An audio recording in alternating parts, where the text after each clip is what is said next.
Hi, welcome back to Rusty Junk Garage. Today we're working on the old 55 Chev junker truck.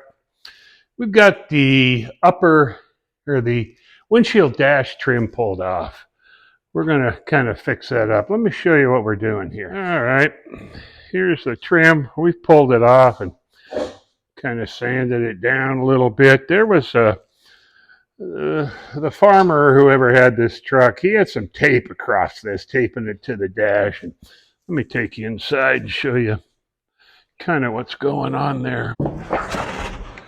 All right, this is held on with I think there's about 8 clips along there, and only about 3 of them were there. So I have ordered new clips for it already, but like I said, some of them were missing, and they use like an electrical tape to tape that and hold that down. And so got that all cleaned up and that thing sanded. We're going to give it a kind of a little shot of paint.